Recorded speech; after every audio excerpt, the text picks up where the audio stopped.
Patrick Corbin likely makes his final start as a Washington National today. Let me ask you this. How will you choose to remember Patrick Corbin?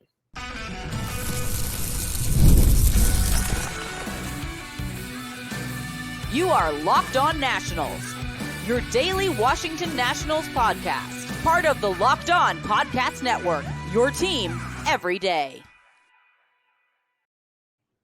And thank you all for making Locked On Nationals your first listen every single day, as we are free and available wherever you get your podcast. And of course, I'm your host, Ryan Clary. You can catch me over on Twitter at RyanClary11 and as well as our show page at LO_Nationals for all your latest Nationals news and notes. Make sure to check us out over on Twitter. And while you're at it, make sure to search up Locked On Nationals wherever you get your podcasts, including over on YouTube. Again, just search Locked On Nationals, hit that subscriber button. And while you're at it, drop a comment, drop whatever you want, drop a thumbs up, a thumbs down, whatever it is. I appreciate the support. Later on in today's show, we've got a Game 3 preview. The Nationals have not scored in what seems like a year. So how will we fare in Game 3 with Patrick Corbin on the bump? Well, I guess we'll find out. I'll preview Game 3 of the series later on today. Dylan Crews, the Nationals' top prospect, one of the top prospects in all of baseball. He has been in a huge slump over the last few weeks, really. And should you be concerned? And really, what has gone into the struggles of Dylan Crews? Well, I've got some thoughts on that. We'll jump into that in segment 2.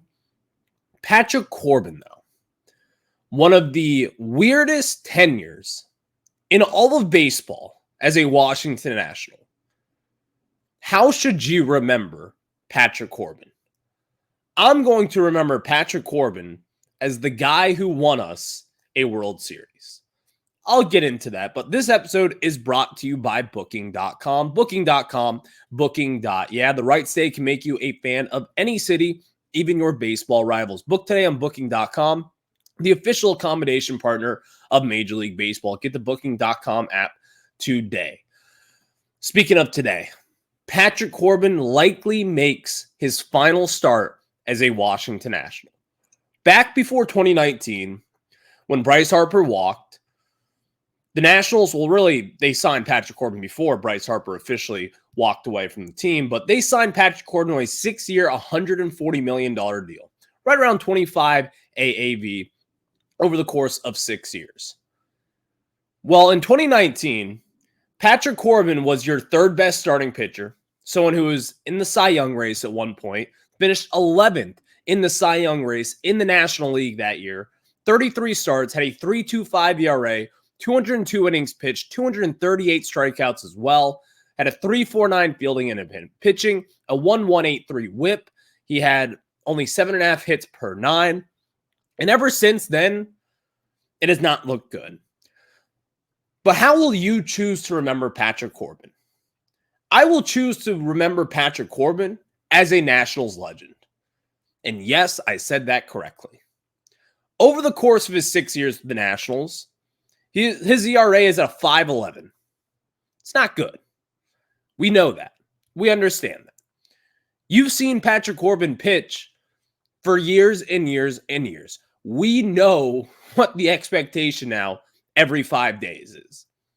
Usually it's 4 to 5 runs over 5 innings pitched, maybe like 8 hits, 4 strikeouts, and 2 walks.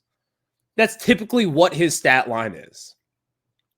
But with Patrick Corbin now, though, I choose to remember him as the guy who helped us win a World Series. And for those of us who forget, Patrick Corbin got the win in Game 7 of the World Series. In a huge win, in a huge situation. Patrick Corbin came in when the lights were the brightest, and he shut down the Houston Astros. Let me remind you of that. Over 3 innings pitched, he only gave up 2 hits, struck out 3 batters, and issued 0 walks in that time frame as well. Patrick Corbin, right then and there, you could have given him a $1 billion contract. As far as I'm concerned, he helped us, and in my opinion, we probably don't win that World Series without Patrick Corbin in those 3 innings. in Game 7 of the World Series. Right then and there, that contract that he signed was worth it. Every single penny. Patrick Corbin, unfortunately, over the last few seasons, it's been tough. His best season coming, I guess, last year when he had a 5.2 ERA over 32 starts. But this is someone who has still made 30-plus starts over his last 4 seasons. And dating back to 2019, he made 33 starts. He's going for his 32nd start today, and which is likely his final one as well, by the way. But Patrick Corbin, we throw these tantrums, you know? We kind of forget what he was. We forget how much this guy meant to the organization. And by the way, he still means a lot. Patrick Corbin by no means is your ace. Again, the expectation for Corbin when you go out there, or when he goes out there rather, it's not all that great. Again, you expect the worst, as you should. But one thing should be kind of recognized here. Number one, this guy stays healthy. Never throws anybody under the bus. And he takes the ball every 5 days. No ifs, ands, or buts about it. Just a few weeks ago, Patrick Corbin, or really a few days ago, about a week and a half ago, I think, Davey Martinez literally told the media, no matter what, Patrick Corbin is going to be going out there, pitch 5+ innings, go 100 pitches, and it doesn't matter the situation, he's going to help save the bullpen. In basically any other situation, the starting pitcher, especially your multi-million-dollar starting pitcher who signed a 6-year deal, would bitch and moan about that. Not Patrick Corbin. Patrick Corbin, over the years, has terrible defense behind him. The Nationals have been really poor defensively for quite some time now. Patrick Corbin never complained, never pointed fingers. He always answers media questions. He's always there, post-game presser. He's going to be there answering the questions and answering them honestly and saying, I got to be better. I'm going to choose to remember Patrick Corbin as the guy who, again, you don't win a World Series without. And that is why on today's show, I actually wanted to take some time to commend Patrick Corbin for his time here. Because, let's be honest, again, the bad has outweighed the good over the last few seasons. We understand that. But when it mattered most, when you had that World Series trophy on the line in 2019, Patrick Corbin was there, and he shut down the Houston Astros in a huge situation. And by the way, people are like, oh, well, he didn't do that well in the postseason. Look at his overall numbers. Look at his ERA. In 8 appearances, he had not that great of an ERA. He had a 5.79 ERA in that postseason. You're right on that. 100% right. But also we forget this. Patrick Corbin was asked to come in relief situations for a majority of that postseason stretch. And what did he do in those relief appearances? Well, he did pretty damn well. Besides game, I believe, 3 of that Dodger series where he came in 2/3 innings pitch, gave up 6 earned runs, got rocked around, and that was pretty much it. But Patrick Corbin, coming in the World Series, going in there, shoving in multiple situations. And again, also in game 1 of that World Series, 1 inning pitch of relief there, shut down the Astros as well. And then in game 4, when he was asked to start that game, 4 earned runs at home, over 6 innings pitched, and it wasn't all that pretty, but still. Patrick Corbin is going to be a Nationals legend. That's what he will be remembered as. And that's what he should be remembered as, by the way. Because again, you do not win that World Series without number 46. You don't. As much as people want to hate on him and dunk on him, Patrick Corbin is a Nationals legend. And that is the way that you should remember him. So if you're going out to Nationals Park today on this rainy, cloudy day, for the few thousand who will be there, on a Thursday afternoon, 1 o'clock game against the Kansas City Royals, you should choose to remember Patrick Corbin as the guy who won you a World Series. It was obviously not just him, but he was a part of that puzzle piece. And again, Patrick Corbin, you should have a standing ovation today. And if you're a Nationals fan, if he gets taken off that bump by Davey Martinez, who is also the manager of that World Series, you give Patrick Corbin a standing ovation. That is what Patrick Corbin deserves. All this guy has done is be a good teammate and help you win a World Series. That is all you can ask for when Patrick Corbin just hasn't been himself over the last few seasons. So thank you, number 46, and we'll see how the Nationals do you today. So thank you all for making Locked On Nationals your first listen every single day, as we are free and available wherever you get your podcast. So we have turned the page from the 2019 World Series. It is now 2024, and Dylan Crews is one of the faces of the organization, and he has been struggling in a huge way here recently. What has gone wrong? What is the fix? Is there a fix? Was the call up too premature? Or should we be concerned? Let's discuss that. Before, I'm going to tell you guys about our friends over at PrizePicks. And of course, guys, I've told you about PrizePicks. PrizePicks is America's #1 daily fantasy sports app with over 5 million active members. And all you do is pick more or less on 2 to 6 player stat projections and watch the winnings roll in. You can now win up to 100 times your money on PrizePicks with as little as 4 correct picks. And you may be wondering, is PrizePicks available in our home state? Well, yes, it is. PrizePicks is available in my home state, Virginia, and of course, Georgia, California, Texas as well. You guys can play fantasy on PrizePicks, and PrizePicks invented the flex play, which means you can still cash out if your lineup isn't perfect. You can double your money even if one of your picks doesn't hit. Download the PrizePicks app today and use code LOCKEDONMLB and get $50 instantly when you play $5. That's code LOCKEDONMLB on PrizePicks to get $50 instantly when you play $5. You don't even need to win to receive the $50 bonus. It's guaranteed. So PrizePicks, run your game. Thank you all for making Locked On Nationals your first listen every single day, as we are free and available wherever you get your podcasts. And of course, I want to talk to you guys about Dylan Crews.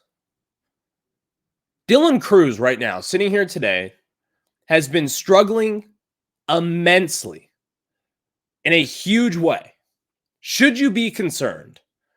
I'm going to answer that real quick for you. No, you should not be concerned whatsoever. But here is the thing.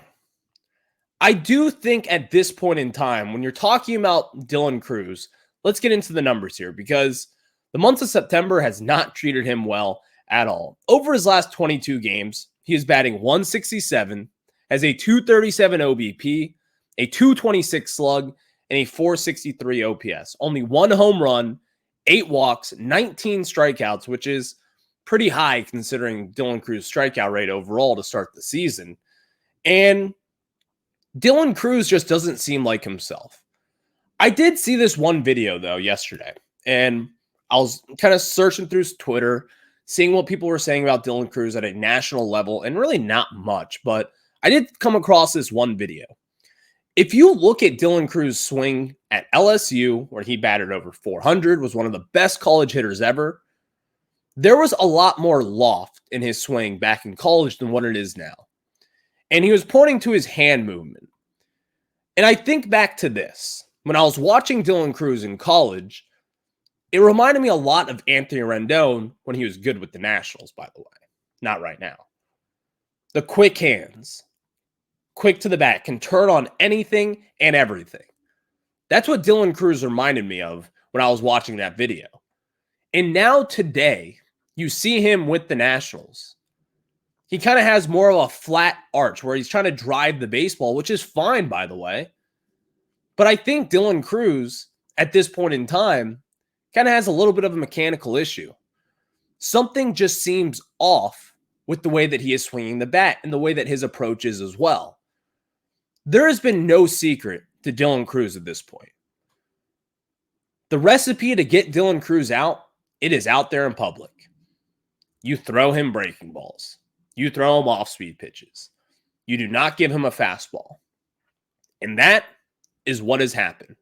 Because in last night's game, you did see him drill a fastball to the wall, and it was a nice little knock. He got a nice piece of it, but still, it wasn't the result that we wanted. There was a great piece of contact, 400 plus feet. You understand the point there. Dylan Cruz is still a professional hitter. I am not worried overall with where he stands today. But there is going to need to be a fix going forward. And I think this offseason is exactly what Dylan Cruz needs. Because again, Dylan Cruz is such an important part of this future, and he is going to be a part of the fabric of your next postseason team. But you have to get this guy right. And you have to make sure that everything is accustomed to Dylan Cruz's needs. And that goes for James Wood as well. If your name is James Wood, Dylan Cruz, and CJ Abrams, everything should be about them as far as the offensive side goes. Pitching, we all know who's in their own category there as well. If Dylan Cruz likes salmon for lunch, you get him salmon for lunch. If James Wood likes a can of tuna for lunch, you give him a can of tuna for lunch. You need to make sure that these guys are setting their routine. And speaking of routine, by the way, a lot of people kind of forget this part of it.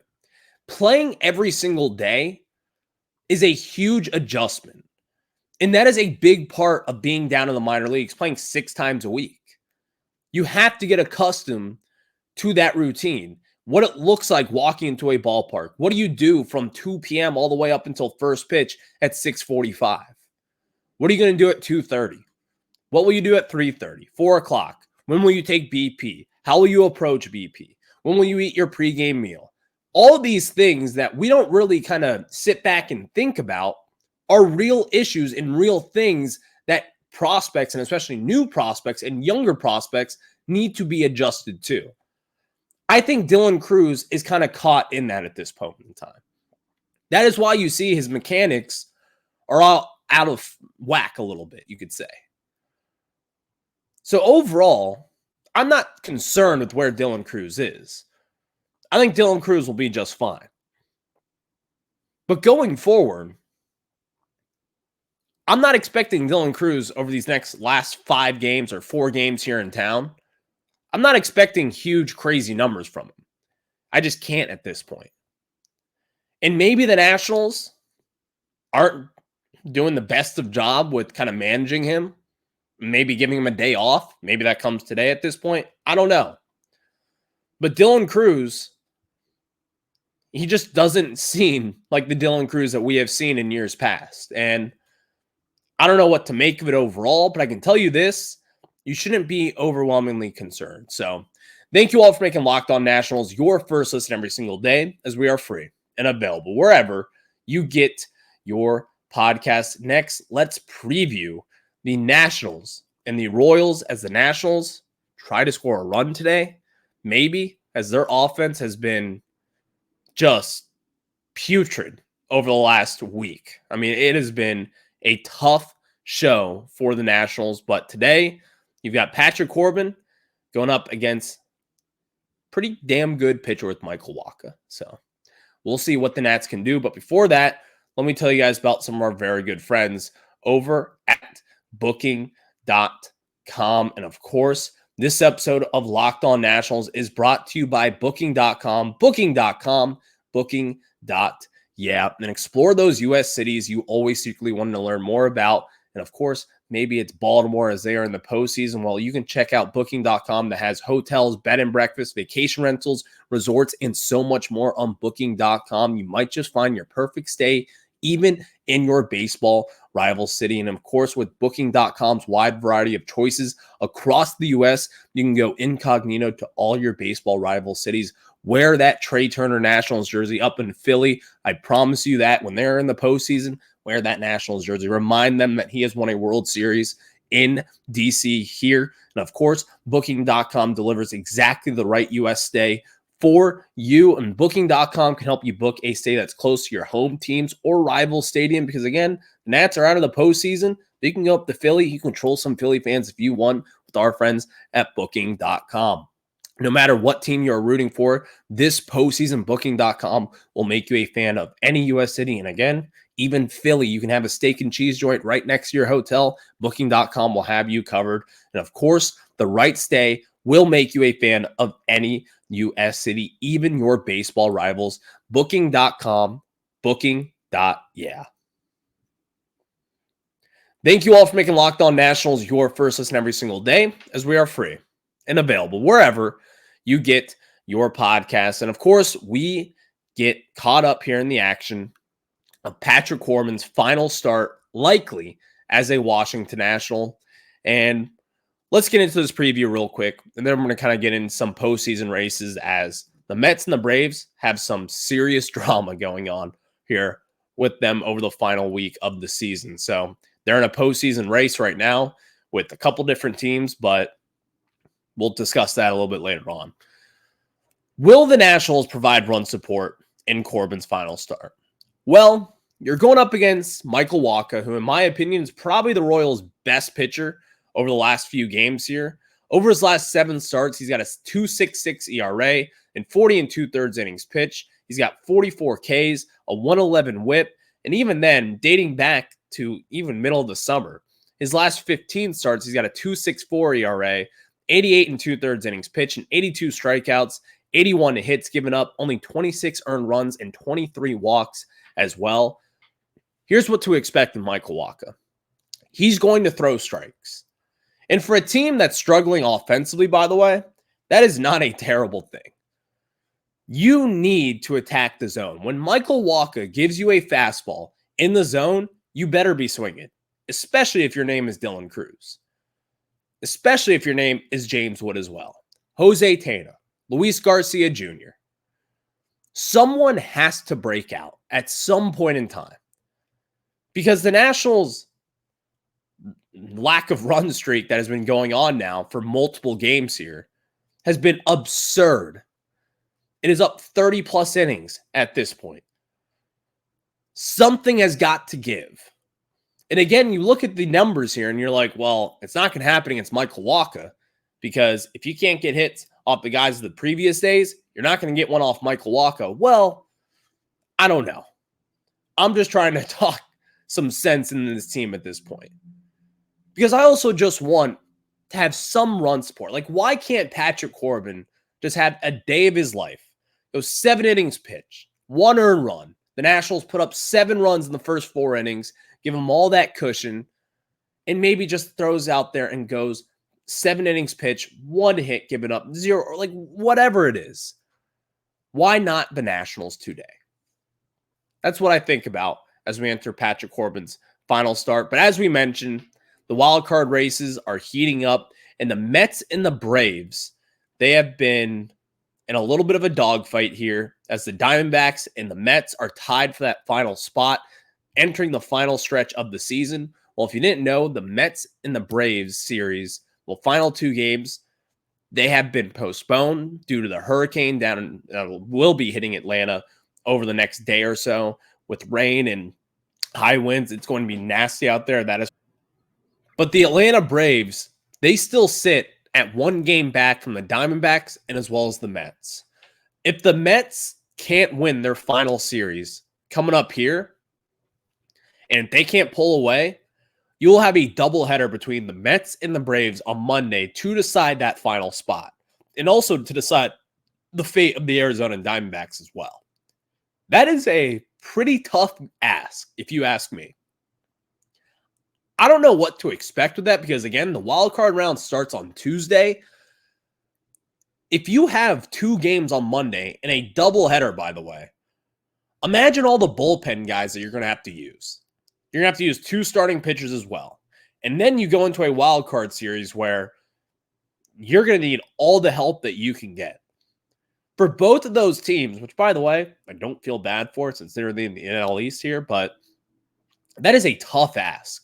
And again, that is it. It's not my problem. So Locked On Braves, Locked On Mets, good luck with you guys. And if you're a Braves or a Mets fan, good luck because that is a crappy situation to be in. Thank you all for making Locked On Nationals your first listen every single day as we are free and available wherever you get your podcast. And of course, check us out over on YouTube. Just search Locked On Nationals. That is where you'll find your latest updates on the Washington Nationals. I will catch you guys tomorrow as we will talk about Patrick Corbin's final start and much, much more. But until then, enjoy the game today. I'll catch you on the flip side. Have a good one. Go Nats and go Patrick Corbin.